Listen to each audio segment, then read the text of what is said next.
Hadirin yang saya hormati, mari kita mulai acara pada malam hari ini. Pagi hari menyantap roti, malamnya makan betu. Mari sama-sama siapkan hati. Assalamualaikum warahmatullahi wabarakatuh. Waalaikumsalam. Waalaikumsalam warahmatullahi wabarakatuh. Alhamdulillahirabbil alamin. Wassalatu wassalamu ala nabiyyina Muhammadin wa ala alihi wa ashabihi ajmain. Amma ba'd. Yang saya hormati Ustadz Wahyudi, yang saya hormati hadirin sekalian, dan yang saya banggakan teman-teman FKMM Stanmu. Saya ucapkan selamat datang dan selamat bergabung pada kajian Juanda pada malam hari ini dengan tema kajian kitab Jauharut Tauhid. Telah hadir di antara kita Ustadz Wahyudi. Bagaimana kabarnya Ustadz? Alhamdulillah. Alhamdulillahirrahmanirrahim. Selamat malam ya. Selamat malam Ustadz. Baik, rekan-rekan sekalian, kajian kita pada malam hari ini akan dipimpin oleh Ustadz Wahyudi. Beliau adalah lulusan dari Madrasah Mu'alimin Muhammadiyah Yogyakarta, lalu melanjutkan pendidikannya di Ma'had Bu'us Al-Azhar Kairo, lalu melanjutkan S1 Fakultas Usuluddin, jurusan Akidah dan Filsafat Universitas Al-Azhar Kairo, lalu S1 di Ma'had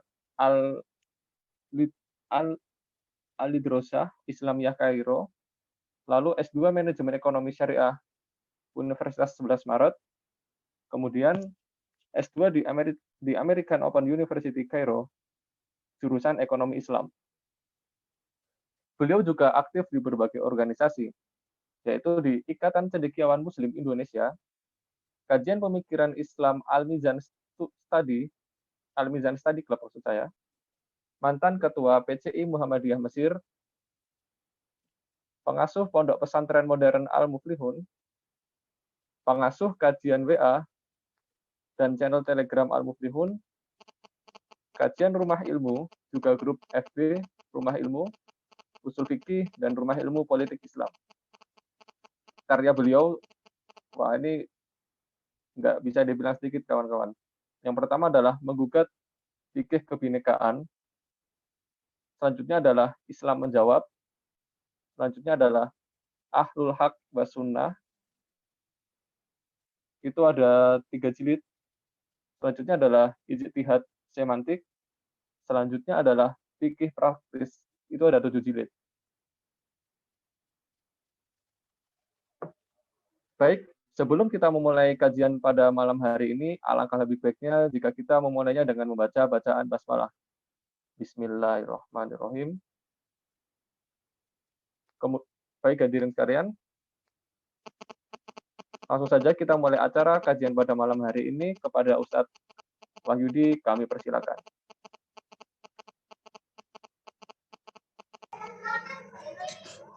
Bismillahirrahmanirrahim. Assalamualaikum warahmatullahi wabarakatuh. Alhamdulillahirabbil alamin wassalatu wassalamu ala asyrofil anbiya'i wal mursalin sayyidina wa maulana Muhammadin wa ala alihi washabbihi ajmain amma ba'du. Jamaah sekalian yang saya hormati, pertama maaf tadi agak terlambat karena pas banget internetnya kok habis nih. Jadi saya pakai HP ini. Mudah-mudahan tidak putus ini. Alhamdulillahirabbil alamin wassalatu wassalamu ala asyrofil anbiya'i wal mursalin sayyidina wa maulana Muhammadin wa ala alihi washabbihi ajmain amma ba'du. Puji syukur kehadirat Allah Subhanahu wa taala, pada kesempatan kali ini kita masih diberi kesempatan untuk sama-sama ngaji bareng, ngaji tauhid ya. Mudah-mudahan mendapatkan berkah dari Allah Subhanahu wa taala. Salat serta salam semoga tetap tercurahkan kepada junjungan kita Nabi Agung Muhammad sallallahu alaihi wasallam. Bapak sekalian yang saya hormati, kemarin sempat dihubungi dari Ustaz Nanto ya kan, meminta kami untuk ya sekedar sharing pengalaman, sharing ilmu pengetahuan atau apapun terkait dengan bahasan tauhid utamanya, ataupun nanti bisa berkembang ke bahasan fikih dan lain sebagainya. Menyarankan kami atau memberi usulan untuk ngaji kitab katanya. Kalau ngaji kitab berarti yang awal diusulkan itu kitab tauhid, maka saya coba untuk menggunakan satu kitab tauhid, Jauharatut Tauhid, ini kitabnya. Kitabnya. Sengaja menggunakan kitab ini karena biasanya kalau di pondok-pondok pesantren itu kitab ini itu level 1 atau level 2 biasanya itu. Kalau yang masih awal itu ini akan aslinya ini apa namanya nadhoman atau syair itu. Cuman kemudian disyarah sehingga menjadi tebal. Kalau di pesantren biasanya untuk tingkat 1 itu sekedar ngafal syairnya dengan nyanyi lah ya. Baru kemudian nanti diterangkan sekadarnya setiap bait. Nah, nanti baru kalau tingkat lebih tinggi lagi baru syarahnya seperti ini yang sudah tebal ini. Kemudian saya coba kenapa kok kitab ini, karena kita Muhammadiyah saya mencoba untuk apa namanya mencari persesuaian kitab yang memang sesuai dengan HBT, dengan himpunan putusan tarjih Muhammadiyah. Kebetulan saya sempat mensyarah buku ini yang terkait dengan bahasan tauhid bagian ketuhanan. Kalau tauhid bagian ketuhanan itu kalau di kisaran ada beberapa halaman lah, mungkin ada 6 halaman atau berapa. Kemudian saya syarah menjadi 3 buku. Ini Al-Haq Sunnah, Syarah Himpunan Tarjih Muhammadiyah bab iman, menjadi 3 buku untuk mensyarah apa namanya matan daripada himpunan putusan tarjih Muhammadiyah. Kenapa kok harus disyarah? Karena pertama, matan di dalam kitab HPT itu sangat ringkas sekali. Sangat ringkas dan banyak terminologi-terminologi yang berbau filsafat atau ilmu kalam yang itu perlu disyarah, perlu dijelaskan. Yang kedua, terkait HPT bab iman ini juga jarang disentuh bahkan oleh apa namanya oleh jamaah Muhammadiyah sendiri. Jadi seringnya itu kita kalau ngaji langsung loncat ke bab toharoh, atau ke bab ibadah, tidak dari HPT bab imannya. Maka saya sempat menanyakan kenapa kalau ngaji HPT kok loncat itu, kenapa nggak langsung nggak dimulai dari awal dari apa namanya dari kitab iman, dan kebanyakan alasannya karena terlalu simpel, terlalu ringkas sehingga sangat sulit dicerna. Secara umum ilmu tauhid itu kan berkembang.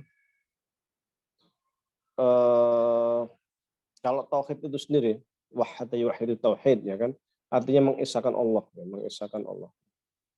Jadi ilmu tauhid itu ya ilmu yang tujuannya itu adalah mengenal Allah Subhanahu wa taala. La ilaha illallah Muhammad Rasulullah sallallahu alaihi wasallam. Nabi Muhammad sallallahu alaihi wasallam itu berdakwah di Mekah itu selama 13 tahun. 13 tahun itu yang dijadikan sebagai pijakan itu tauhid. Jadi ayat-ayat di Mekah atau hukum-hukum syariat yang turun di Mekah itu kebanyakan tentang tauhid. Baru kemudian di Madinah muncul ayat-ayat terkait dengan hukum syariat. Tetapi di Mekah, memang di Mekah juga ada terkait hukum syariat, tetapi tidak banyak. Kebanyakan adalah terkait dengan materi tauhid. Kemudian dengan tauhid itu memang mengalami perubahan ya, perubahan yang luar biasa, perubahan dalam arti masyarakat Mekah yang waktu itu masyarakat jahiliyah, ya kan, masyarakat yang menyembah berhala dan sebagainya, tetapi dengan apa namanya datangnya Rasulullah SAW ini terjadi semacam revolusi mental istilahnya itu ya.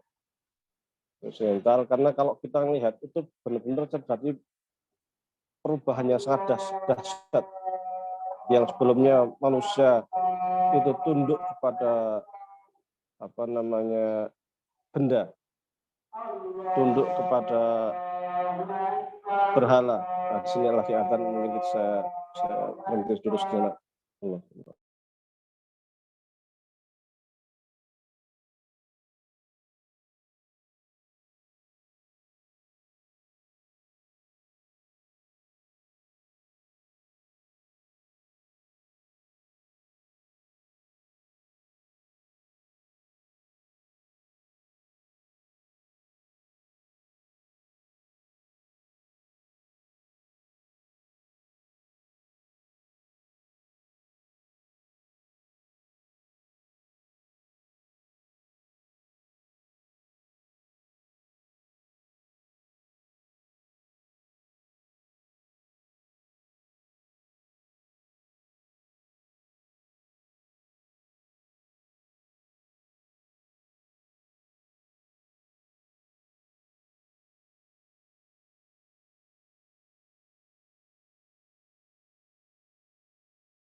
Baik, kita lanjutkan.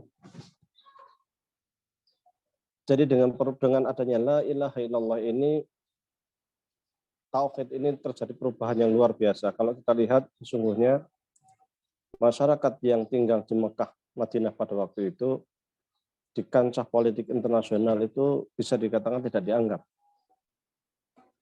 Dulu ada dua negara adik kuasa besar, yaitu Romawi dan Persia.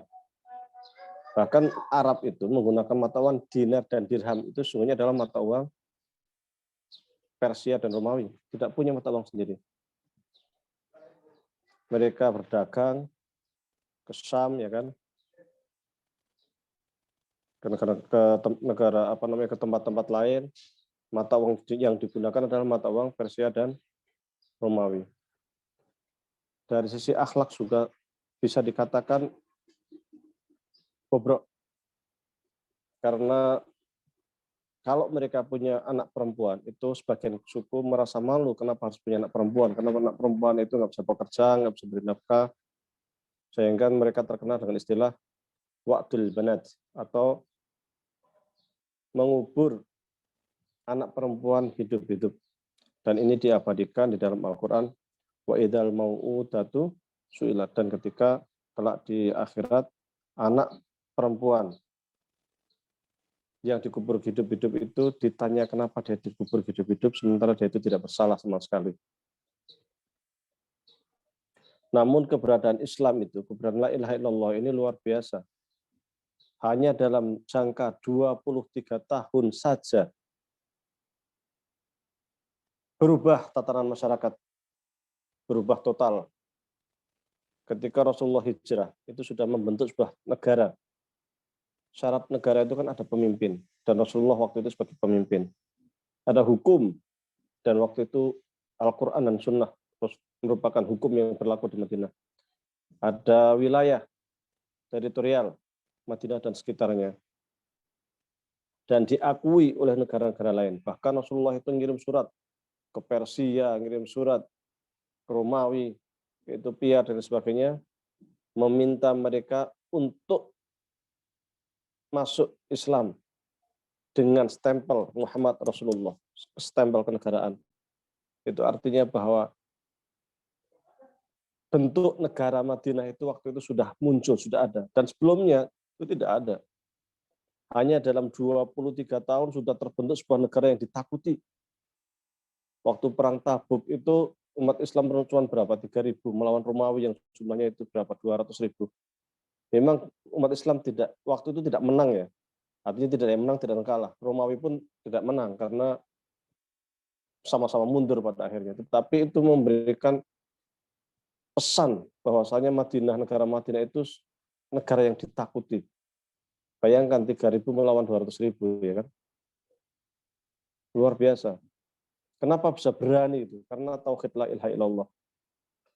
Orang kalau sudah bertauhid itu apapun itu sudah tidak ditakuti selain Allah Subhanahu wa taala. Kalau orang lain perang itu yang dicari kemenangan, umat Islam itu dua. Kalau nggak syahid, ya menang.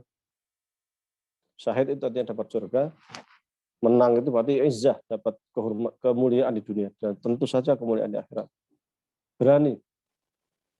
Karena yang ditakuti hanya Allah Subhanahu wa taala. Kalau kita lihat di film-film itu kan, ya namanya Romawi itu kalau perang itu senjatanya itu lengkap.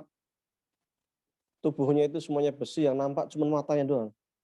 Kuda-kudanya aja pakai besi gitu. Umat Islam itu belum mengenal yang namanya baju besi. Ya baju besi sudah ada, tapi nggak selengkap mereka gitu. Tetapi kenyataannya Romawi kalah gitu. Persia zaman Umar sudah bisa dihancurkan, bisa dikuasai. Padahal Persia itu punya tentara gajah yang sangat terkenal, sangat ternama, pasukan gajah. Kalau sekarang mungkin ya udah punya tank, punya macam-macam istilahnya. Tapi bisa kalah gitu. Dan pada akhirnya pada masa Sultan Al-Fatih, Romawi seluruhnya bisa dikuasai, ya kan? Pada masa Bani Umayyah, pada masa Bani Abbasiyah, kekuasaan umat Islam itu sudah sampai Eropa, di Andalus, ke timur sampai Cina. Menjadi sebuah negara besar yang sangat ditakuti.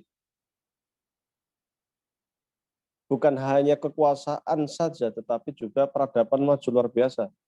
Berbagai macam ilmu pengetahuan juga dikuasai oleh umat Islam. Maju pesat. Sistem bedah itu sudah dikenalkan oleh Ibnu Sina. Yang namanya istilahnya bom, istilahnya itu al-barud. Itu sudah dikenalkan sejak zaman Imam Malik. Pistol itu sudah dikenalkan sejak zaman Imam Malik. Dan terakhir meriam. Meriam itu diperkenalkan zaman Sultan Fatih.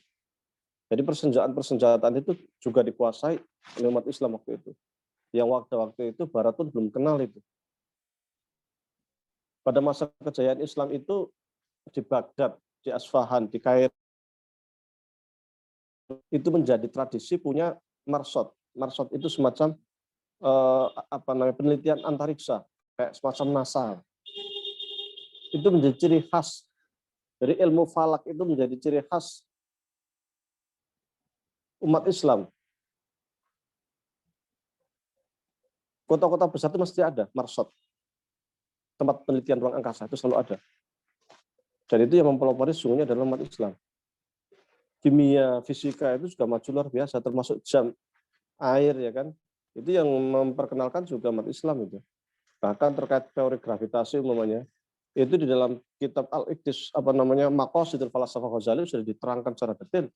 Bagaimana Ghazali waktu itu mengatakan ketika manusia itu, kita itu menarik busur panah ke atas, ke langit, maka busur panah itu pasti akan turun ke bumi. Karena itu menunjukkan bahwasanya ada daya gravitasi bumi.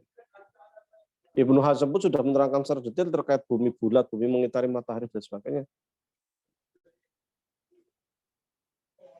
Kalau kita baca ilmu kalam, itu di situ bahkan kita akan menemukan ada istilah namanya madhab dzurrah, teori atom. Dan terkait dengan teori atom dibahas dengan sangat detail.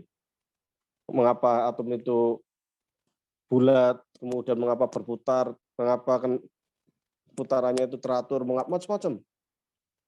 Bahkan ketika kita membaca ilmu kalam itu seakan-akan kita membaca astronomi, membaca fisika, biologi, macam-macam. Dan itu luar biasa, sangat detail. Itu peninggalan daripada ulama-ulama kita terdahulu. Disegani umat Islam itu. Kalau kita pergi ke museum-museum Islam yang ada di Kairo, yang ada di mana-mana ya, di Asfahan dan sebagainya, kita akan melihat peninggalan daripada para ulama-ulama kita terdahulu yang sangat luar biasa. Buku kedokteran yang cukup tebal itu karya Imam Ar-Razi itu, Al-Hawi sampai berapa jilid? 16 jilid. Menerangkan berbagai macam penyakit secara detail. Dengan obat-obatnya secara detail. Al-Zahid menulis buku tentang Kitabul Hayawan, buku tentang hewan-hewan. Itu Kitabul Hayawan itu berapa? 12 jilid kalau nggak salah. Tentang hewan ini perilaku begini, hewan ini perilaku begini, macam-macam, luar biasa.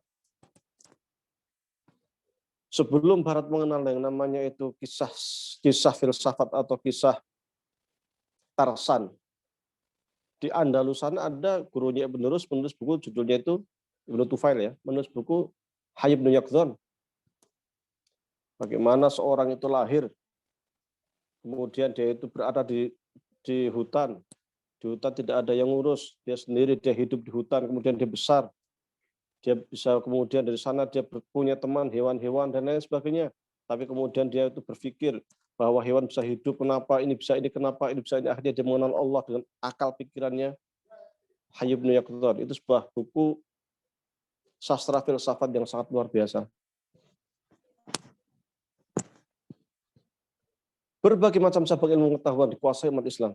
Itu berkat la ilaha illallah, tauhid. Militer kuat, pengetahuan kuat, ekonomi kuat. Bahkan di masa Umar bin Abdul Aziz, itu sampai dikatakan zakat itu, mau memberi zakat ke orang itu sampai bingung. Karena semua orang sudah merasa kecukupan. Semuanya udah punya duit, semuanya udah bisa untuk makan. Sampai ini zakat itu untuk siapa? Saking makmurnya pada waktu itu. Perubahan ini bermula dari kata la ilaha illallah. Karena la ilaha illallah itu punya implikasi sosial, punya implikasi psikologi, macam-macam, kemana-mana. Kata la ilaha illallah.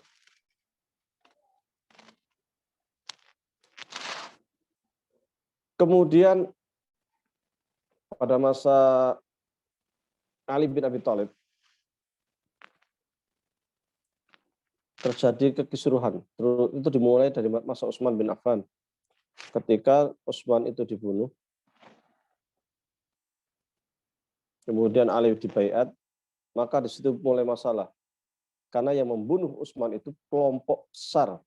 Waktu itu demonstrasi besar dari orang-orang Mesir, dari orang sebagian Irak, Syam, ya kan, di Madinah mereka demonstrasi meminta Utsman turun dari khalifah. Yang Utsman waktu itu tidak mau. Ali waktu itu, sahabat Ali sudah berusaha untuk melerai dan tidak mampu. Demonstrasi waktu itu sudah bisa dilerai sementara, maka para sahabat di Madinah sudah tenang, dan namun tidak disangka kemudian muncul demonstrasi lagi yang pada akhirnya mengakibatkan terbunuhnya sahabat Utsman bin Affan radhiyallahu anhu. Ali dibaiat menjadi khalifah, tetapi menyisakan sebuah persoalan siapakah yang membunuh sahabat Utsman. Di sini muncul persoalan. Bagi Utsman kita akan selesaikan persoalan ini, tetapi seluruh umat Islam harus jelas mereka mengakui Ali sebagai khalifah.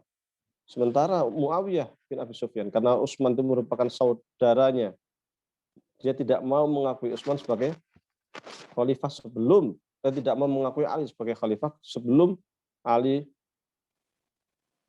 menghukum mereka yang terlibat terhadap pembunuhan sahabat Utsman. Sehingga terjadi konflik luar biasa. Singkat cerita terjadi perang Siffin, ya kan, dengan Sayyidah Aisyah juga punya persoalan, muncul perang Jamal dan lain sebagainya, yang pada akhirnya ada yang namanya tahkim. Tahkim itu udahlah, kita udah perang capek lah, kita damai saja lah. Tapi sahabat Ali yang mendukung kepada Ali itu pecah jadi dua. Ada yang oke, kita terima tahkim, kita terima perjanjian damai. Ada yang mengatakan saya tidak mau, sebagian 12.000 orang mengatakan tidak mau menerima perjanjian damai dengan Muawiyah, dan 12.000 orang inilah yang mendirikan kelompok yang namanya Khawarij. Sementara mereka yang mendukung Ali namanya Syiah. Kemudian mereka yang mendukung Muawiyah, mereka juga disebut dengan Syiah juga, cuma Syiah Muawiyah, Syiah Ali, Khawarij. Yang pada akhirnya kelompok-kelompok ini juga punya pesan teologis, punya keyakinan keagamaan yang pada mulanya merupakan keyakinan politik saja, merupakan ide politik saja, perbuatan kekuasaan, tetapi kekuasaan ini ternyata butuh legitimasi dari Al-Quran dan Sunnah, sehingga muncullah kelompok-kelompok ini dengan menopang pendapat-pendapat mereka dari Al-Quran dan Sunnah Rasulullah SAW. Pada masa akhir dinasti Bani Umayyah, muncul kelompok lain pada masa Hasan al-Basri. Hasan al-Basri itu terkenal seorang tokoh sufi yang pada waktu itu muncul persoalan terkait perilaku atau hukum mereka yang membunuh sesama muslim. Karena dalam Al-Quran dikatakan bahasanya mereka yang membunuh seorang muslim itu sesungguhnya mereka itu adalah kekal di dalam neraka. Mereka masuk neraka, pelaku dosa besar. Waman qatala mu'minan muta'ammidan fajazahu jahannam. Siapa yang membunuh saudaranya sesama muslim, maka sanksinya adalah neraka jahanam. Bagaimana dengan para sahabat, mereka sahabat Ali yang perang dan Muawiyah yang perang dan Ali yang perang dan Aisyah dan sebagainya. Nah, di sini mulai muncul persoalan. Sementara para sahabat itu adalah radhiyallahu anhu wa radu anhu. Sahabat itu oleh Allah SWT dijamin menurut Al-Sunnah, Al-Sunnah mereka itu udul. Mereka itu udul, mereka itu dijamin masuk surga. Tetapi mereka melakukan, sebagian kalangan menganggap bahwa mereka itu melakukan dosa besar karena telah melakukan peperangan, pembunuhan. Di sinilah muncul kelompok Mu'tazilah, yaitu murid dari Hasan Basri. Ketika Hasan Basri itu sedang ngaji talaki seperti ini, salah seorang muridnya yang bernama Wasil bin Atta angkat tangan menanyakan, wahai sang guru, saya bertanya bagaimana hukum mereka-mereka yang melakukan pembunuhan sama muslim. Yang dimaksud di sini adalah para sahabat. Hasan al-Basri diam, tetapi kemudian Wasil bin Atha mengatakan, menurut saya, wahai sang guru, bahwa mereka itu tidak muslim dan tidak mukmin. Tetapi mereka itu mangzilah bainal mangzilatain. Ya, dianggap muslim ya muslim, di dunia muslim. Karena bersyahadat, sholat. Tetapi di akhirat sesungguhnya mereka itu bersama orang-orang kafir. Karena mereka telah pelaku dosa besar. Kemudian Wasil bin Atha memisahkan diri dari halakoh atau tempat ngajinya Syekh Hasan Basri dan membuat halakoh sendiri. Kemudian dia punya pengikut sehingga kelompok ini disebut dengan Mu'tazilah. Kata Hasan Basri, laqad i'tazala Wasil bin Atha. Sesungguhnya si Wasil bin Atha itu telah memisahkan diri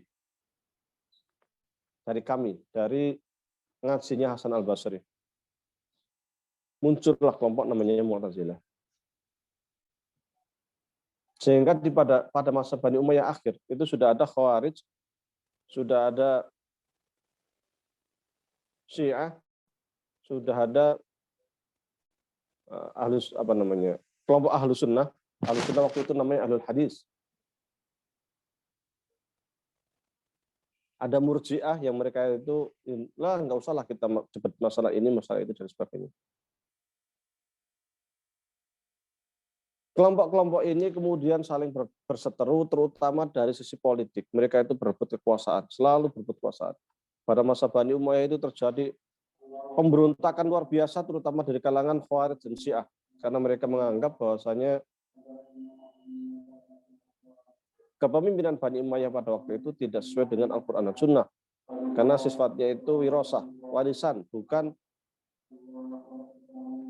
baiat, bukan dipilih oleh umat sebagaimana Khulafaur Rasyidin. Karena warisan dianggap tidak sah, maka harus diturunkan. Maka kaum Khawarij melakukan berbagai macam cara pemberontakan untuk menurunkan Khalifah Bani Umayyah. Demikian juga Syiah. Jadi kelompok-kelompok ini sesungguhnya lebih mirip kalau zaman kita saat ini sebagai partai politik. Dan mereka punya gagasan-gagasan politik, punya ide-ide politik, dan bahkan punya syarat-syarat di dalam politik mereka. Katakanlah seorang pemimpin. Menurut Syiah, pemimpin itu harus dari keturunan Ali. Menurut Khawarij, pemimpin itu siapa saja boleh, bahkan budak pun bisa jadi pemimpin, orang ajam pun bisa jadi pemimpin, ya kan? Menurut Ahlus Sunnah harus dari kalangan Quraisy. Menurut Mu'tazilah, siapapun bisa jadi pemimpin, yang penting kafa'ah, punya kapabilitas. Kemudian mereka semuanya punya meletakkan standar-standar kepemimpinan. Ahlus Sunnah memunculkan ide Ahlul Halli wal Iqd. Kemudian Syiah belakangan ada namanya Milatul Faqih. Khawarij juga punya, dan sebagainya. Mereka punya ide-ide, punya konsep-konsep politik yang sesungguhnya sangat kaya. Andai sistem-sistem politik itu kita bongkar lagi, kemudian kita modernisasikan, sesungguhnya akan menjadi solusi kita terhadap sistem politik modern yang ada saat ini. Kita kan sekarang kan membebek aja. Ya kalau nggak sosialis ya demokrasi liberal, kan itu aja. Seakan-akan tidak ada yang ketiga kan. Padahal sesungguhnya kalau kita mau rekonstruksi ulang turos-turos kita, peninggalan ulama kita sangat banyak. Ahlus Sunnah sendiri punya banyak sekali peninggalan. Al-Mawardi punya buku Al-Ahkam As-Sultaniyah. Imam Haramain punya buku Igatul Umam. Kemudian ada Ghazali dan sebagainya, banyak sekali. Ibnu Taimiyah punya Siyasah Syariah. Ibnu Qayyim juga punya beberapa buku terkait politik Islam, seperti juga Ahkam Ahli Dhimmah, Turukul Hukmiyah, dan sebagainya. Itu warisan luar biasa. Itu merupakan bias daripada persoalan-persoalan politik yang itu mempunyai bias juga di dalam urusan akidah. Karena Ahlus Sunnah punya struktur atau pemikiran terkait akidah, Syiah juga punya, Khawarij juga punya, Murji'ah juga punya. Maka dalam urusan akidah itu nanti ada namanya rajih wal marjuh. Apa yang ada dalam HPT itu sebenarnya merupakan pemilahan dari sekian pendapat terkait dengan akidah yang sudah dirajihkan oleh Majelis Tarjih Muhammadiyah. Hanya di dalam akidah ini ada namanya usulul akidah, ada namanya furu'ul akidah. Usul akidah itu merupakan persoalan-persoalan agama yang harus disepakati bersama oleh semua kelompok Islam. Karena ketika kelompok Islam ini menyalahi usulul akidah, maka dia dianggap keluar dari Islam. Di antaranya namanya Allah itu satu. Kalau ada ya kelompok yang mengatakan Allah itu dua atau tidak ada Allah, jelas itu bukan Islam. Contohnya tentang para nabi, bahwa kita percaya Allah itu mengutus para nabi. Kalau ada kelompok yang tidak mengakui nabi, jelas itu sudah keluar dari Islam. Maka usul-usul ini seperti rukun Islam, rukun iman, ini muttafaq alaih baina furuqil Islamiyah, itu menjadi kesepakatan bersama seluruh umat Islam. Kelompok apapun, Syiah, Khawarij, Murji'ah, Ahlus Sunnah dan lain sebagainya. Ada namanya furu' akidah, yaitu cabang-cabang daripada persoalan akidah. Seperti Allah istawa alal arsy, ya kan? Allah itu bersemayam di atas arsy. Arsy-nya kayak apa, kursinya kayak apa, kolam, pena Allah itu kayak apa, dan sebagainya. Surga neraka fana atau tidak, dan sebagainya. Itu persoalan furu'. Yang itu antar kelompok Islam terkadang terjadi persilangan perbedaan pendapat. Pada waktu itu yang punya andil besar di dalam pengembangan ilmu tauhid, semua kelompok Islam sesungguhnya punya andil sangat besar. Tetapi ada dua kelompok yang waktu itu sering berseteru, yaitu terutama adalah kelompok Syiah, Khawarij, Ahlus Sunnah, dan Mu'tazilah. Pada masa Al-Ma'mun waktu itu Al-Ma'mun menganut, Abbasiyah menganut ideologi Mu'tazilah. Kelompok-kelompok Islam yang tidak sesuai dengan pandangan Mu'tazilah diberangus, termasuk kelompok namanya Ahlul Hadis, yaitu Ahmad bin Hambal dan para pengikutnya. Yang menjadi persoalan terkait dengan khalqul Quran. Al-Quran ini makhluk atau bukan? Muncul perdebatan itu dari mana sih? Munculnya adalah bahwasanya Al-Quran itu kan kalamullah. Kalamullah itu kan firman Allah.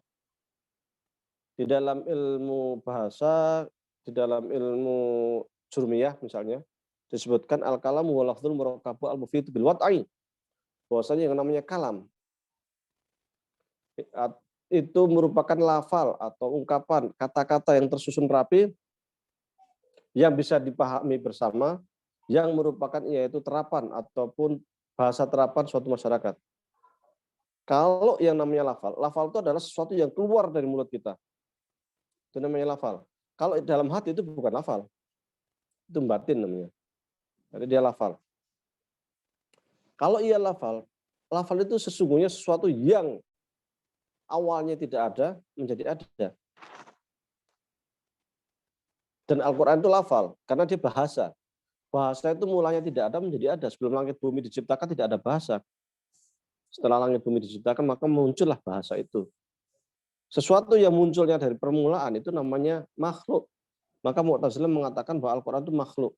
Ketika ada orang yang mengatakan Al-Quran bukan makhluk, berarti dia menyekutukan Tuhan. Syirik. Maka orang-orang mereka yang menganggap Al-Quran bahwa makhluk harus diberantas menurut Mu'tazilah. Orang-orang Ahlul Hadis tidak berani mengatakan Al-Quran makhluk. Karena Al-Quran itu kalamullah. Allah itu zat yang qadim. Allah itu punya sifat. Di antaranya itu adalah kalam. Karena Allah itu qadim, sifatnya harus qadim. Tidak bisa si Allah itu disifati sifat-sifat yang hadis, yang sifatnya itu kebendaan, yang sifat-sifat makhluk. Al-Quran sebagai kalamullah maka dia harus qadim. Karena dia merupakan wujud daripada sifat Allah tadi itu. Ini menjadi perdebatan luar biasa sehingga mereka yang tidak mau mengikuti paham penguasa ya diberangus, termasuk Ahmad bin Hambal yang sampai disiksa itu kan. Karena mengatakan Al-Quran itu qadim. Hingga kemudian masa setelah Ahmad bin Hambal itu muncul Ibnu Qulab. Ibnu Qulab itu sungguhnya sezaman dengan Ahmad bin Hambal yang mencoba untuk merasionalisasi apa yang ada di dalam Al-Quran. Terutama juga terkait dengan ilmu tauhid. Tetapi pijikan utamanya sesungguhnya adalah Al-Quran, bukan akal. Sehingga Ibnu Qulab itu berusaha untuk menggabungkan antara akal dengan hukum syariat, dengan nakal, dengan Al-Quran, dengan wahyu. Yang kemudian diikuti oleh Imam Asy'ari. Yang Imam Asy'ari itu pada awalnya merupakan pengikut dari Mu'tazilah, tetapi setelah 40 tahun mulai mengkaji ulang terhadap pendapat-pendapat Mu'tazilah dan pada akhirnya undur diri karena melihat bahwasanya pemikiran Mu'tazilah banyak kelemahan, maka dia ikut ke Ahlul Hadis, ikut Ahmad bin Hambal, kemudian menulis kitab Al-Ibanah, menulis kitab Al-Lumma', menulis kitab Maqalatul Islamiyin, Istisan Khawat fil Ilmil Kalam, dan sebagainya. Yang prinsipnya mendukung pendapat-pendapatnya Ahmad bin Hambal. Bedanya adalah karena Imam Asy'ari itu merupakan orang yang dididik oleh Mu'tazilah, yang Mu'tazilah itu terkenal dengan ahlul ra'yinya, dengan rasionalitasnya, maka Asy'ari itu mampu menggabungkan antara wahyu dengan akal. Dan ternyata di Asia Tengah sana ada seorang juga, Imam Maturidi, yang punya ide yang hampir mirip secara fikih bermadzhab Hanafi, Al-Maturidi itu. Maka muncullah mazhab namanya Maturidiyah dan Asy'ariyah yang kemudian dikenal dengan istilah Ahlus Sunnah wal Jamaah. Istilah Ahlus Sunnah wal Jamaah sendiri sungguhnya terdapat di dalam kitab Al-Ibanah karya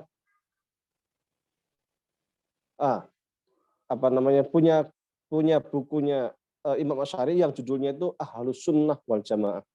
Risalah ila siapa itu lupa saya, Ahlus Sakhri. Kemudian disebutkan Usul Ahli Sunnah wal Jamaah. Buku Usul Ahli Sunnah wal Jamaah itulah yang kemudian menjadi prinsip pegangan ataupun cetak biru bagi kalangan Ahli Sunnah wal Jamaah. Namun di dalam kitab Al-Ibanah, Imam Asy'ari menggunakan istilah Ahlul Haq was Sunnah. Jadi Imam Asy'ari menggunakan dua istilah. Satu, di dalam sebuah bukunya dia menggunakan judul Usul Ahli Sunnah wal Jamaah atau cetak biru Ahli Sunnah wal Jamaah atau prinsip Ahli Sunnah wal Jamaah. Sementara di dalam kitab Al-Ibanah, Imam Asy'ari menggunakan istilah Ahlul Haq was Sunnah. Istilah Ahlus Sunnah wal Jamaah itulah yang digunakan oleh mayoritas umat Islam saat ini, menggunakan istilah Ahlus Sunnah wal Jamaah. Termasuk saudara kita di NU menggunakan istilah Ahlus Sunnah wal Jamaah. Tetapi ketika kita membuka HPT Bab Iman, di sana kita temukan istilah Ahlul Haq was Sunnah. Istilah Ahlul Haq was Sunnah itulah sesungguhnya merupakan istilah yang digunakan oleh Imam Asy'ari di dalam kitab Al-Ibanah. Maka ketika kita membuka HPT Bab Iman, kita akan menemukan prinsip-prinsip, istilah-istilah yang itu sesungguhnya merupakan istilah-istilah yang digunakan oleh para ulama Ahlus Sunnah wal Jamaah. Yang itu merupakan istilah-istilah yang digunakan oleh Imam Asy'ari atau ulama-ulama Asy'ariyun.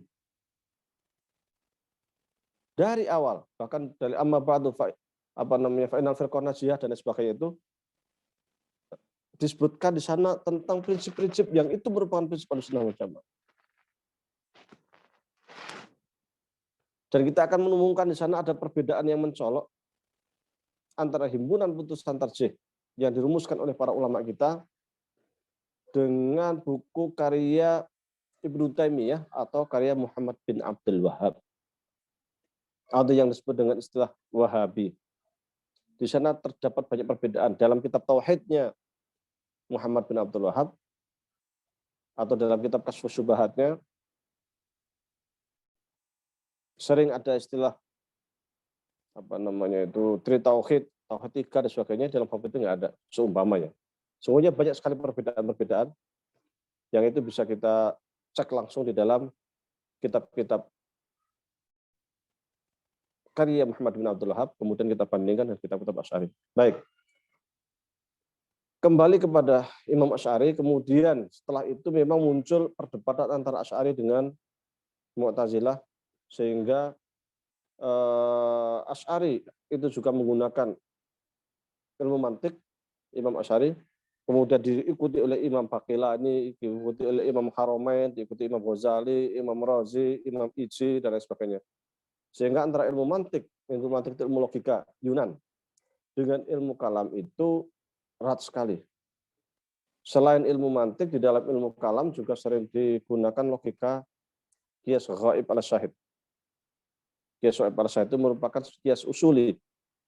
Ini sesungguhnya bahasan yang cukup panjang sebenarnya. Pada intinya bahwa ilmu tauhid di awal-awal Islam itu, pada masa Abbasiyah itu perkembangannya adalah kemudian muncul ilmu kalam itu ada dua, yaitu untuk membela akidah kita supaya kita tetap berpegang teguh kepada akidah kita. Yang kedua adalah menyerang akidah lawan yang mereka itu bertentangan dengan akidah Islam. Sehingga ketika kita membaca buku-buku ilmu kalam itu banyak sekali serangan-serangan kepada kaum ateis dan sebagainya. Sesungguhnya peninggalan ulama kita itu terkait dengan ilmu tauhid dan ilmu kalam sangat bagus sekali, karena apa yang dihadapi oleh umat Islam waktu itu, yaitu kaum Sobiyun atau orang Majusi, orang Manawi, orang Yahudi, orang Nasrani, orang ateis, itu ya mirip-mirip dengan yang kita hadapi saat ini. Kita juga menghadapi pemikiran-pemikiran ateis, liberal, dan lain sebagainya. Sehingga sesungguhnya ilmu kalam itu bisa, atau ilmu tauhid itu bisa kita rekonstruksi ulang untuk kita dijadikan sebagai filsafat Islam modern yang berpegang pada akidah Ahlussunnah wal Haq, berpijak pada Al-Quran dan Sunnah Rasulullah SAW.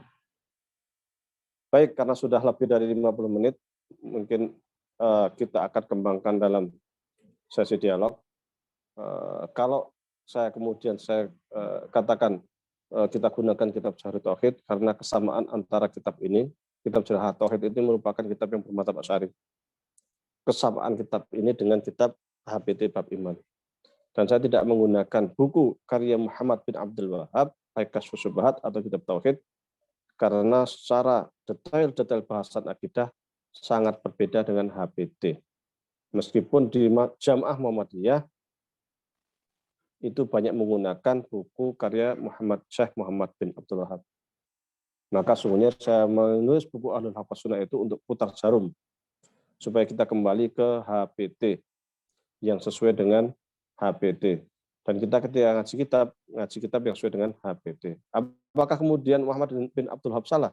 Bukan terkait benar dan salah, tetapi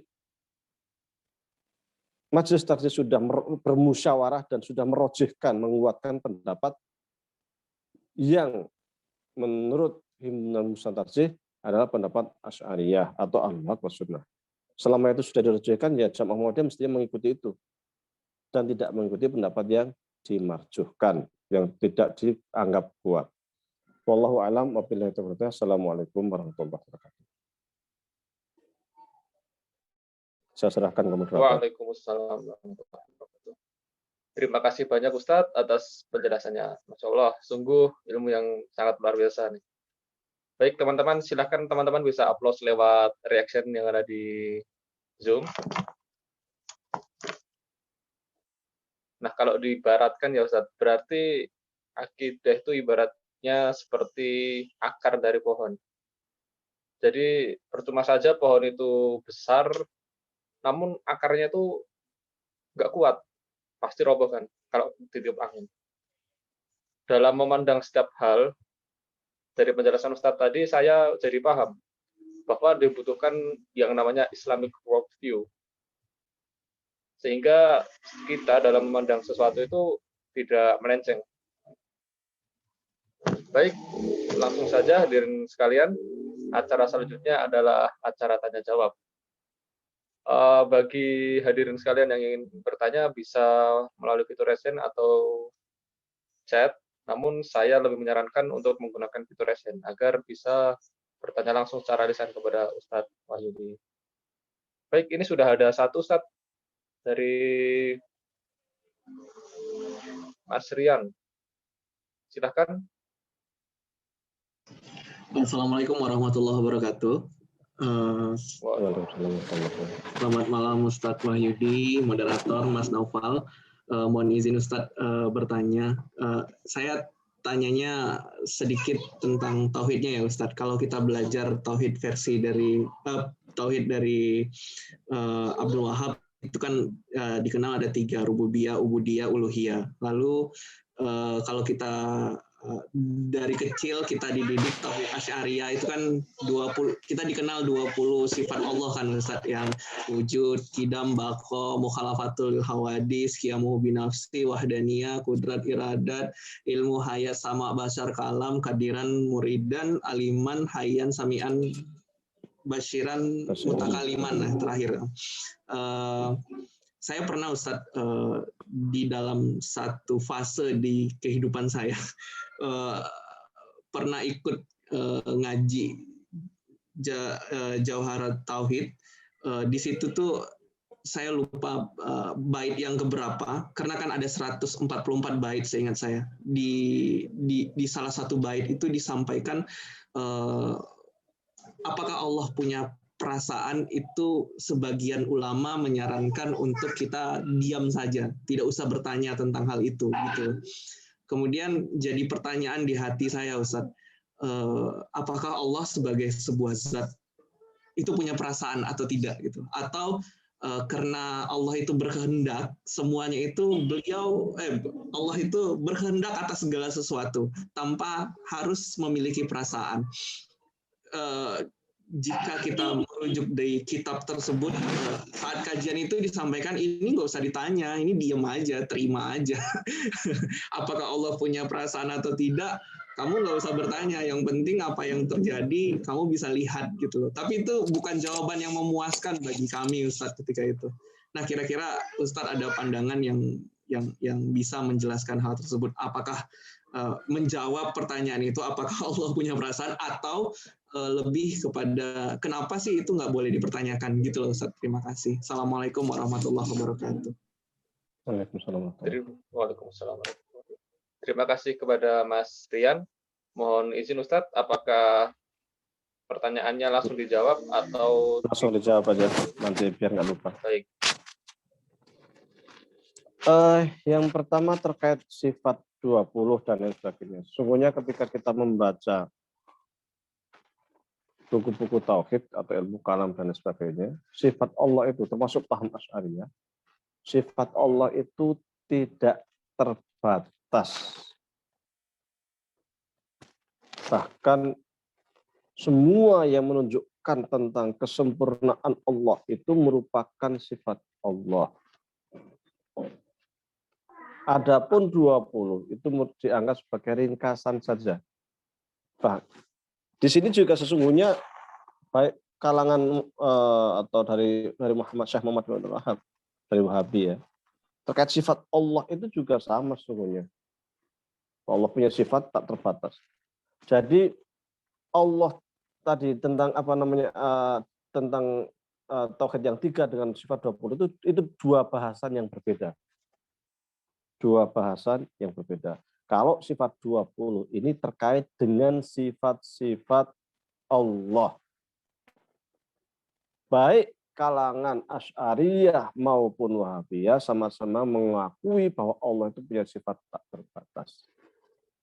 Jadi tidak menjadi persoalan. Satu. Yang kedua, adapun terkait pembagian tauhid menjadi 3 itu tidak terkait dengan sifat Allah. Tetapi bagi mereka bahwasanya tauhid itu ada istilahnya itu tauhid rububiyah, tauhid uluhiyah, tauhid asma wa sifat. Apa itu? Yaitu bahwasanya ketika tauhid uluhiyah ini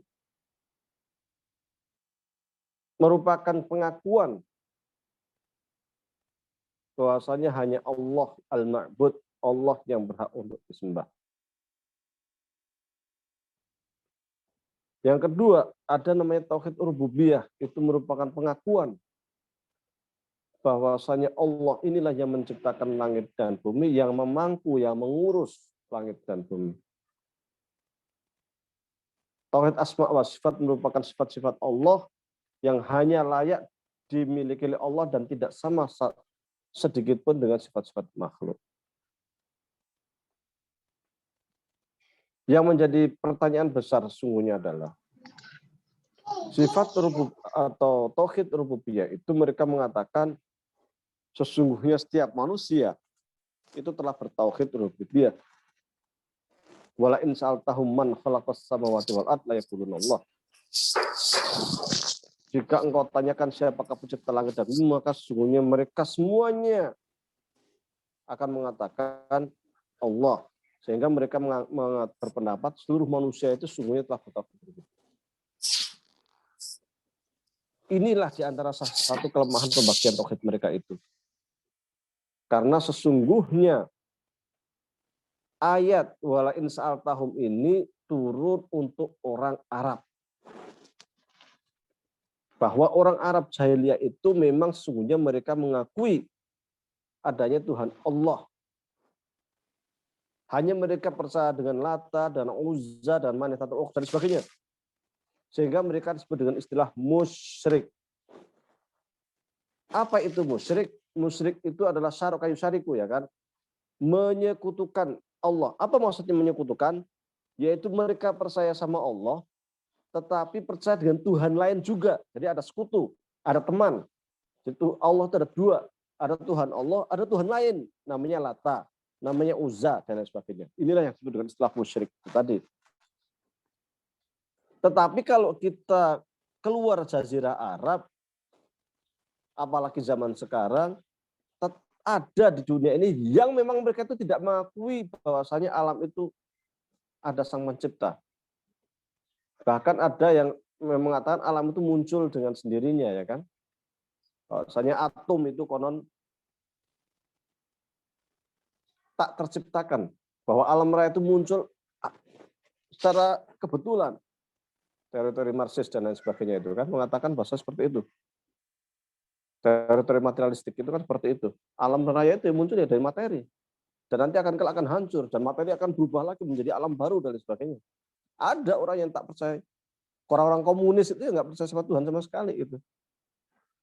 Sehingga ketika dikatakan bahwa seluruh manusia itu sungguhnya telah bertauhid rububiyah, tidak juga. Ada yang ateis, yang ladini, yang anti Tuhan sama sekali.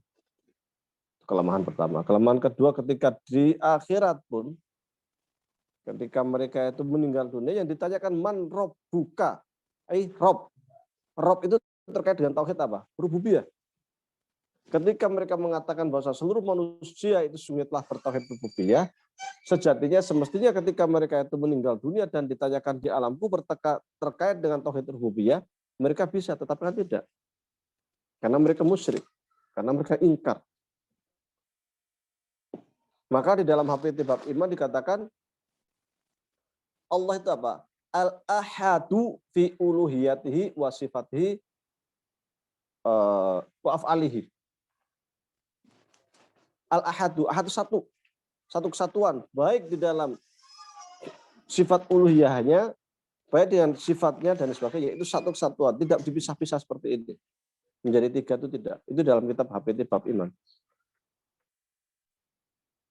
Itu yang pertama. Jadi antara sifat 20 dengan pembagian tiga tauhid ini tidak ada hubungannya. Sifat 20 itu terkait dengan sifat, pembagian tauhid ini adalah terkait dengan apakah Allah itu punya apa namanya, tauhid itu bisa dibagi tiga atau tidak. HPT mengatakan tidak bisa dibagi. Al-ahadu fi uluhiyati wa sifati wa af'ali itu satu kesatuan, sementara mereka mau membagi menjadi tiga. Yang kedua terkait sifat-sifat Allah seperti al-ghadab, ya kan? Allah itu murka. Murka itu kan sifat perasaan. Paham ahlu sunnah wal jamaah biasanya menggunakan dua hal terkait ayat-ayat seperti ini. Itu ada di dalam kitab karya Imam Razi, nggak lupa saya ya. Yang di situ dikatakan terkait sifat Allah seperti ini ada dua cara yang digunakan. Asas takdis itu diterangkan secara detail oleh Imam Razi. Yang pertama takwil. Takwil maksudnya Allah murka, bahwasanya kita itu dijauhkan dari rahmat Allah. Bahwa kita itu tidak mendapatkan rahmat Allah. Salah satu sarana atau salah satu bukti bahwa bahasanya tidak mendapatkan rahmat Allah adalah tidak manusia dimasukkan ke dalam neraka. Karena kalau sudah mendapatkan laknat atau Allah murka, itu berarti dia telah menentang Allah Subhanahu wa taala. Jadi kata ghadab itu ditakwil menjadi jauh daripada rahmat Allah Subhanahu wa taala atau dijauhkan dari rahmat Allah Subhanahu wa taala. Yang kedua, yang dimaksud dengan al-ghadab, ya itu kita serahkan sama Allah saja. Kita serahkan, kita nggak usah mentakwil bahwasanya Allah itu ya murka ya murka. Kalau kita tidak sesuai dengan hukum Allah, maka Allah akan murka. Bagaimana bentuk macam-macamnya? Apakah Allah perasaan murka seperti manusia? Itu bukan urusan manusia. Kenapa bukan urusan kita? Karena antara Allah dengan manusia itu dua hal yang berbeda. Manusia itu makhluk. Allah itu khalik. Sifat khalik itu laisa kamitslihi syai'. Tidak serupa apapun dengan makhluk. Ketika Allah murka, berarti Allah murka. Bagaimana sifatnya? Apakah seperti kita yang murka? Wallahu a'lam. Karena kita hanya tahu hal-hal yang sifatnya materi. Dan kita tidak tahu apa-apa yang berada di luar materi. Kita tahu hal-hal yang sifatnya fisik. Dan kita tidak tahu hal-hal yang sifatnya metafisik. Sesungguhnya ketika Allah itu menggunakan sifat-sifat makhluk, tujuan utamanya diantaranya adalah supaya kita lebih paham terhadap apa yang diinginkan oleh Allah Subhanahu wa taala. Dengan menggunakan bahasa makhluk itu, dengan menggunakan bahasa manusia, akhirnya kita terbayang bahwa surga itu nanti begini, pintunya seperti ini, bahwa nanti ada buah-buahan. Itu sesungguhnya kan sifat-sifat materi yang kita lihat. Dengan Allah mensifati surga seperti ini, kita menjadi paham. Apakah surga seperti itu? Tidak. Surga itu jauh dari itu, lebih jauh dari itu. Tetapi kalau kita diterangkan sesuatu yang di luar batas otak kita, kita nggak akan paham. Sama juga dengan sifat ghadab, sifat lain-lain, sifat nuzul, dan lain sebagainya. Itu memberikan sifat-sifat yang dengan menggunakan bahasa manusia agar kita mudah memahami. Apakah seperti itu? Tidak. Karena Allah itu laisa kamitslihi syai', tidak mirip apapun sedikit pun dengan makhluk. Ketika kita membayangkan sesuatu tentang Allah, sesungguhnya Allah itu sama sekali tidak sesuai dengan apa yang kita bayangkan. Karena laisa kamitslihi syai', tidak sesuai dengan makhluk. Maka sifat ghadab, sifat nuzul, sifat macam-macam itu bisa dengan dua cara. Yang pertama takwil tadi itu yang dimaksudkan adalah dijauhkan daripada rahmat Allah, atau kita tafwid, kita serahkan maknanya itu kepada Allah Subhanahu wa taala. Karena manusia selamanya tidak akan mengetahui, karena Allah itu laisa kamitslihi syai', tidak akan pernah sama dengan sifat makhluk. Wallahu a'lam.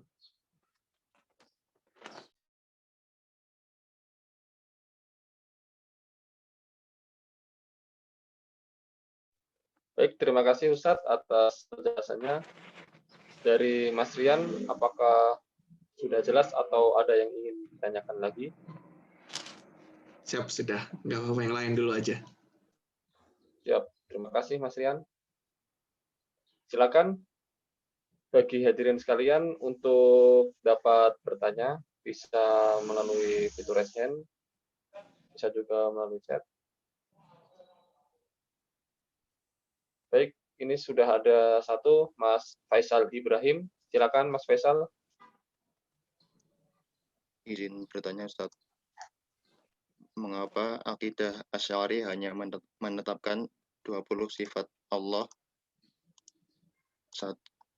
dengan alasan untuk meringkas sifat-sifat Allah itu?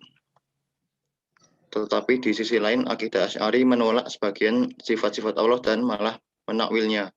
Mengapa kita tidak mengimaninya saja tanpa menakwil, tanpa menanyakan bagaimananya saja, tanpa menanyakan bagaimananya, tanpa mentasbihkan itu juga cukup, karena pada dasarnya kita juga meyakini Allah berbeda dengan makhluknya. Terima kasih Ustaz.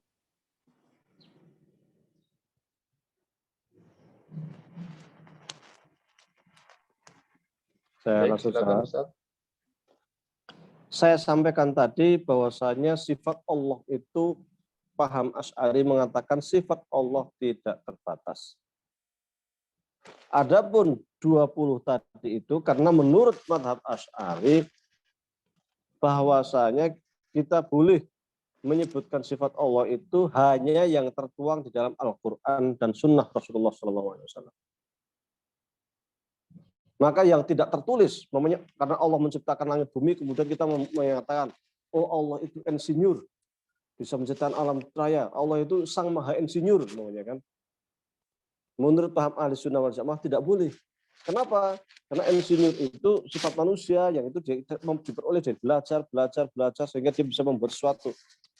Meskipun Allah itu menciptakan, bisa membuat sesuatu seperti ini, tapi kita tidak boleh memberikan sifat Allah dengan sifat-sifat makhluk. Allah itu sang maha insinyur namanya. Jadi 20 itu yang tertera dalam kitab Allah dan sunnah Rasulullah SAW. Sesungguhnya ada yang lain dan itu diakui, sifat ghadab, sifat macam-macam itu banyak sekali. Kalau kita membaca di dalam buku Asal Takdis itu lebih dari 20, banyak banget. Di HPT bab iman aja ada 22. Jadi tidak dibatasi 20. Ini hanya 20 itu kan Asy'ari mutakhirin. Asy'ari yang belakang-belakang. Sebelumnya kalau kita baca dalam kitab Al-Iqtisad Al-Ghazali, membaca kitabnya namanya Maqasidul Falasafahnya Ghazali, ataupun kitab-kitabnya Ar-Razi, kitab-kitabnya Imam Ijzi dan lain sebagainya, Imam Haramain. Enggak ada itu pembatasan menjadi 20, itu enggak ada. Itu cuma ulama mutakhir. Dan seluruh ulama Asy'ari mengatakan sifat Allah itu tidak terbatas. Karena Allah itu tidak terbatas. Sifatnya pun tidak terbatas. Yang pertama. Yang kedua, terkait takwil atau tafwid. Sudah saya sampaikan tadi, bahwasanya di mazhab Asy'ari itu menggunakan takwil dan tafwid sekaligus, dua-duanya dipakai. Dan itu dipakai di HPT. Sebentar saya cek di HPT.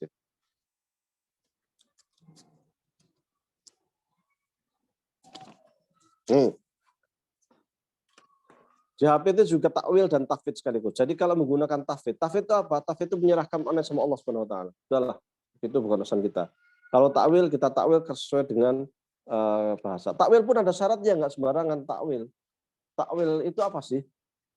Takwil itu merupakan sarful lafzi minal makna al-hakiki ilal makna al-majazi li qarinatin tadullu alaihi.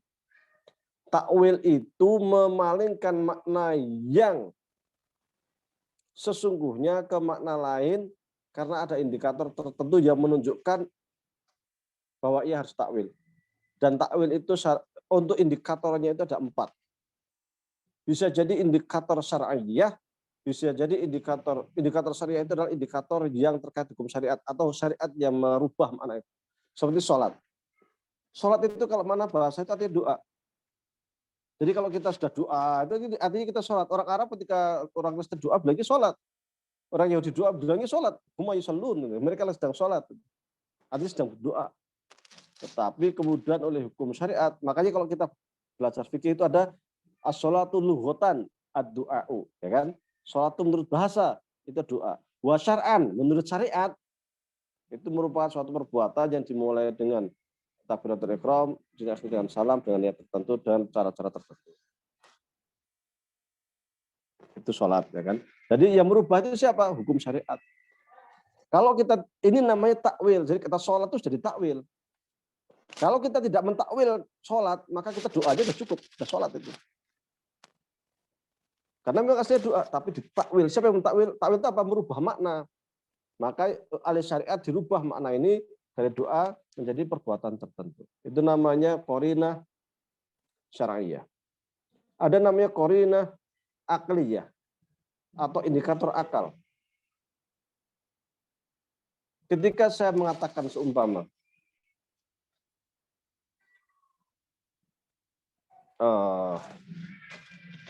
sungai itu mengalir Sesungguhnya yang mengalir bukan sungai, tetapi yang mengalir adalah air.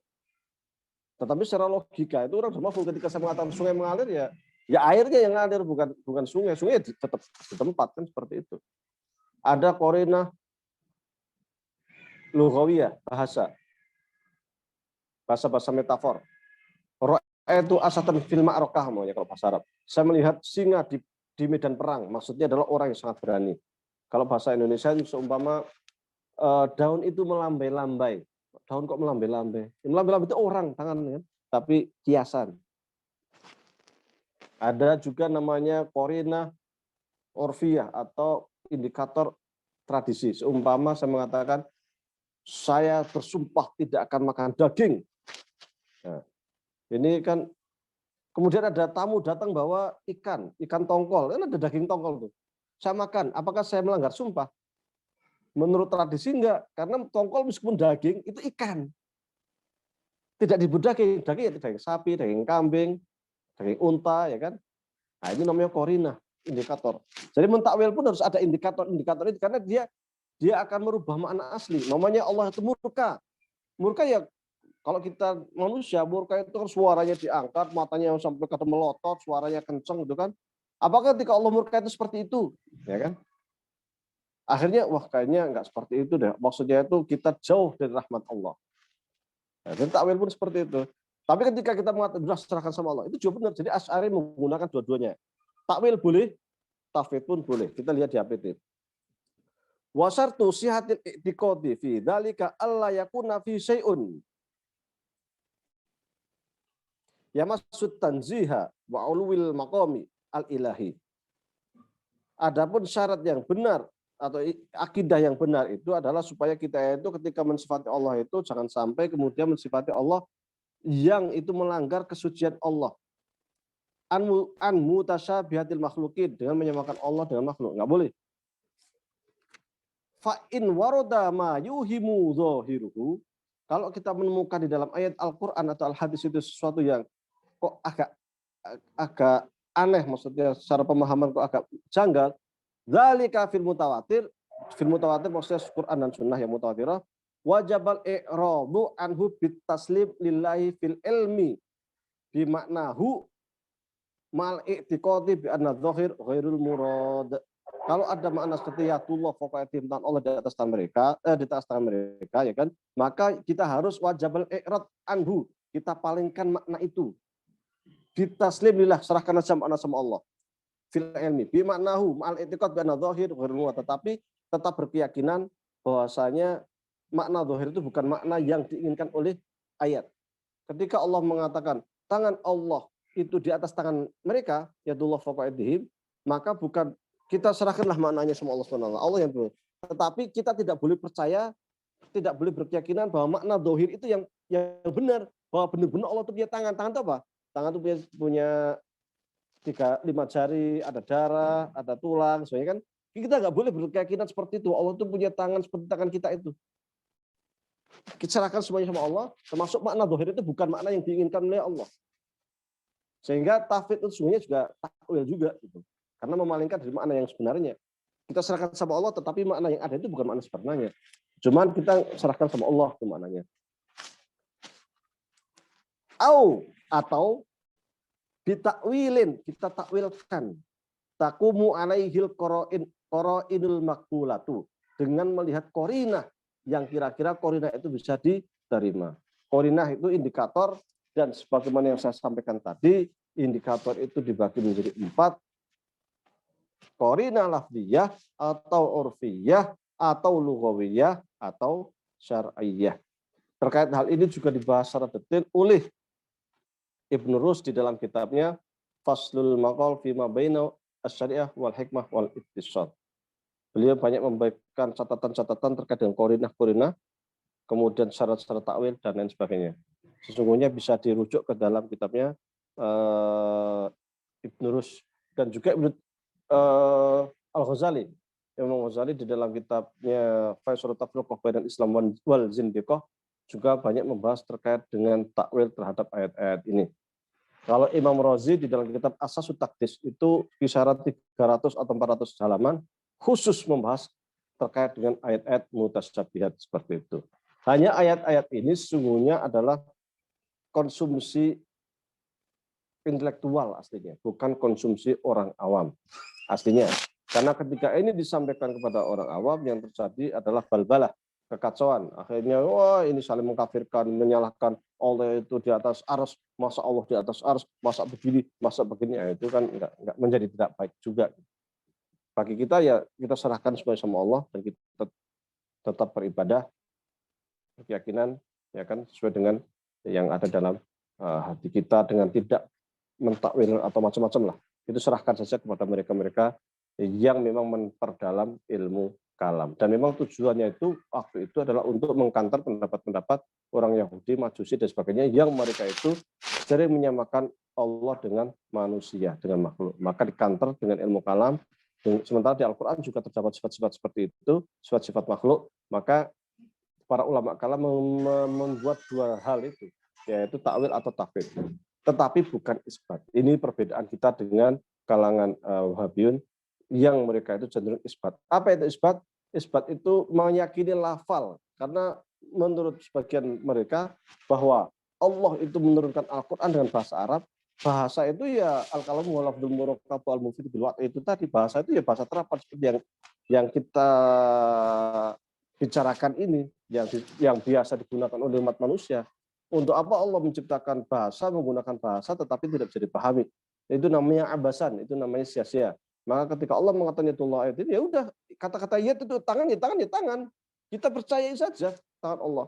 Allah nuzul, turun dari arsy ke bumi setiap malam, sepertiga malam, ya kita percayakan aja. Allah turun. Ya kan?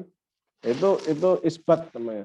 Muhammadiyah tidak menggunakan isbat, tetapi menggunakan takwil atau tafwid.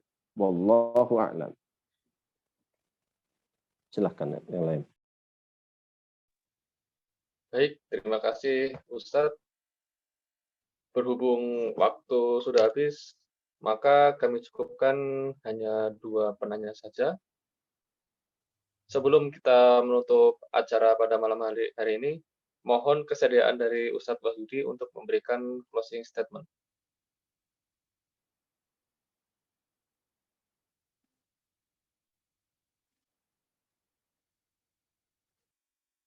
Mohon maaf Ustadz, suaranya belum masuk. Baik. Sengaja tadi saya belum langsung menggunakan kitab Jawharut Tauhid karena kita anggap pertemuan perdana ini ya sekedar pemanasan lah istilahnya itu. Saling kenal, saling sapa gitu kan, santai gitu. Jadi mudah-mudahan minggu depan sudah kita mulai dengan kitab Jawharut Tauhid. Sebelumnya kita tutup, kita berdoa terlebih dahulu. Kita beristighfar. Astaghfirullahaladzim. Alladzi la ilaha illa huwal hayyul qayyum. Astaghfirullahaladzim. Astaghfirullahaladzim. Alladzi la ilaha illa huwal hayyul qayyum. Allahumma shalli ala sayyidina Muhammadin fil awwalin. Allahumma shalli ala sayyidina Muhammadin fil akhirin. Allahumma shalli ala sayyidina Muhammadin fil mala'il a'la ila yaumil. Allahumma rabbana taqabbal minna salatana wa siyamana wa ruku'ana wa sujudana wa tadarru'ana wa takhashshu'ana wa ta'abbudana wa tammin taqsirna ya Allah. Rabbana zalamna anfusana wa illam taghfir lana wa tarhamna lanakunanna minal khasirin. Rabbana ighfir lana dhunubana wa liwalidayna warhamhuma kama rabbayana shaghira. Rabbana ighfir lana dhunubana wa li ikhwanina alladziina sabaquna bil iman wa la taj'al fi qulubina ghillan lil ladzina amanu innaka ghafurur rahim. Rabbana atina min ladunka rahmah wa hayyi' lana min amrina rashada. Allahumma inna nas'aluka 'ilman nafi'a wa amalan mutaqabbalan wa rizqan halalan thayyiban. Allahumma inna na'udzubika min ilmin la yanfa' wa min qalbin la yakhsha' wa min nafsin la tasba' wa min du'ain la yustajab lah. Rabbana hab lana min azwajina wa dhurriyyatina qurrata a'yun waj'alna lil muttaqina imama. Allahumma inna nas'aluka salamatan fid din wa afiyatan fil jasadi wa ziyadatan fil ilmi wa barakatan fil rizqi wa tawbatan qabla al-maut wa rahmatan indal maut wa ukhbatan ba'da al-maut. Allahumma hawwin 'alaina fi sakaratil maut wa najina minan nari wal fahsha. Allahumma rfa'na al-bala wal waba. Allahumma rfa'na al-bala wal waba bi rahmatika ya arhamar rahimin. Ya hayyu qayyum bi rahmatika nastaghith. Ya hayyu qayyum bi rahmatika nastaghith. Ya hayyu ya qayyum bi rahmatika nastaghith. Rabbana atina fid dunya hasanah wa fil akhirati hasanah wa qina adzabannar. Sallallahu alaihi wasallam Muhammadin wa ala alihi wasallam. Subhanaka rabbika rabbil izzati amma yasifun wa salamun alal mursalin walhamdulillahi rabbil alamin.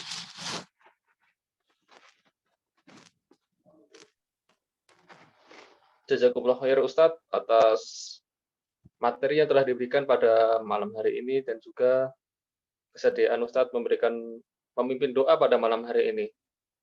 Untuk itu, marilah kita tutup acara pada malam hari ini dengan bacaan hamdalah dan doa kafaratul majelis. Alhamdulillahirabbil alamin. Subhanallahi wa bihamdika asyhadu an la ilaha illa anta astaghfiruka wa atubu ilaik. Nasrun minallahi wa fathun qarib. Fastabiqul khairat. Karena tadi saya membuka dengan pantun, maka akan saya tutup juga dengan pantun. Bunga mawar, bunga melati, dirangkai buket menjadi satu. Jaga kesehatan, sucikan hati. Wassalamualaikum warahmatullahi wabarakatuh. Saya Naufal Hafiz selaku moderator, mohon undur diri. Mohon maaf apabila ada salah kata maupun salah dalam perbuatan. Waalaikumsalam warahmatullahi wabarakatuh. Waalaikumsalam warahmatullahi wabarakatuh.